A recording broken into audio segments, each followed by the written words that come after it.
Salam sejahtera dan selamat datang ke channel Current Sphere MY, dan pada hari ini kita akan kupas satu isu, yaitu adakah kepentingan rakyat benar-benar menjadi keutamaan atau hanya sekadar retorik politik yang diulang-ulang menjelang pilihan raya. Inilah persoalan yang menarik perhatian apabila DAP Sabah mengeluarkan kenyataan bahwa mereka akan mendahulukan kepentingan rakyat sebelum berbincang tentang sebarang bentuk kerjasama politik menjelang pilihan raya negeri Sabah yang ke-17. Pengerusi DAP Sabah, Datuk Phoong Jin Ze, menegaskan bahwa fokus utama mereka sekarang adalah untuk berkhidmat dan bekerja demi rakyat Sabah. Namun, persoalannya, apakah komitmen ini hanya retorik semata-mata atau benar-benar akan diterjemahkan dalam tindakan? Selain menekankan kepentingan rakyat, Phoong turut menyokong kenyataan yang telah dibuat oleh pengerusi Majelis Perwakilan Negeri MPN Keadilan Sabah, Datuk Mustafa Sakmud, yang berpendapat PH Sabah perlu menyelesaikan isu-isu dalaman terlebih dahulu sebelum memulakan perbincangan dengan mana-mana gabungan parti lain. Langkah ini nampaknya mencerminkan satu keinginan untuk memastikan kestabilan dalaman di dalam PH sebelum memikirkan gabungan politik yang lebih besar seperti kerjasama dengan Gabungan Rakyat Sabah GRS. Namun, ini telah menimbulkan satu lagi persoalan. Apakah PH Sabah benar-benar bersedia untuk mencapai konsensus yang kuat dalam kalangan mereka sendiri sebelum membuka pintu kerjasama dengan pihak lain? Atau adakah ini hanya strategi untuk mengelakkan kontroversi yang boleh mencetuskan perbalahan dalaman ketika PRN semakin menghampiri? Selain itu, DAP Sabah juga menyatakan sokongan kepada hasrat Ketua Menteri Datuk Seri Haji G. Noor yang menyeru kepada kerjasama antara PH dan GRS untuk memastikan kestabilan politik di Sabah. Ini mencerminkan satu harapan bahwa kerjasama rentas parti mungkin diperlukan untuk menghadapi cabaran politik yang lebih besar di dalam negeri ini. Namun, adakah kerjasama ini benar-benar berlandaskan semangat dan prinsip madani yang dikemukakan oleh Kerajaan Perpaduan? Konsep madani yang menekankan perpaduan, pembangunan, dan keadilan sosial sememangnya sesuai untuk Sabah yang mungkin demografi masyarakat yang begitu beragam. Namun sejauh manakah prinsip ini dapat diterapkan secara realistik dalam lanskap politik yang sering berubah-ubah?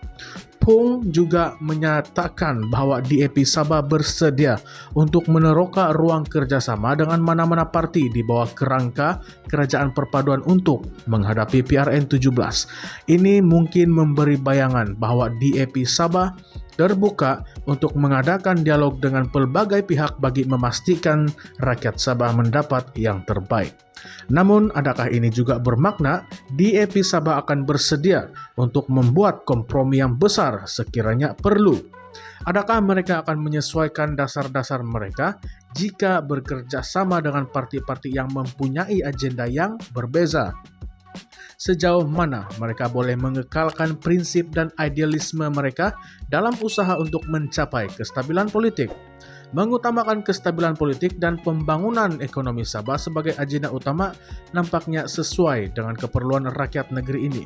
Namun, apakah strategi DAP Sabah ini dapat diterima oleh pengundi Sabah yang sering skeptis dengan permainan politik menjelang pilihan raya?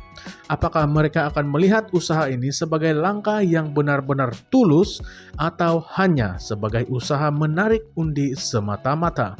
Jika dilihat secara keseluruhan, pendekatan DAP Sabah yang mengutamakan penyelesaian isu dalaman PH sebelum berbincang dengan GRS memberi gambaran bahwa mereka ingin benar-benar bersedia sebelum memasuki gelanggang PRN 17 nanti. Namun, tempo masa yang diambil untuk menyelesaikan isu-isu dalaman ini mungkin membuka ruang kepada parti lain untuk mengambil kesempatan dalam memenangi hati rakyat Sabah. Dalam lanskap politik yang dinamik, satu langkah lambat boleh menyebabkan kehilangan peluang yang sangat berharga.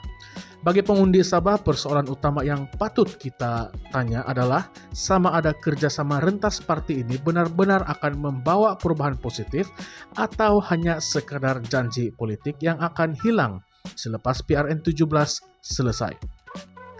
Kita mungkin akan tertanya-tanya, apakah yang akan berlaku jika DAP Sabah memilih untuk bekerja sama dengan parti yang mereka kritik sebelum ini?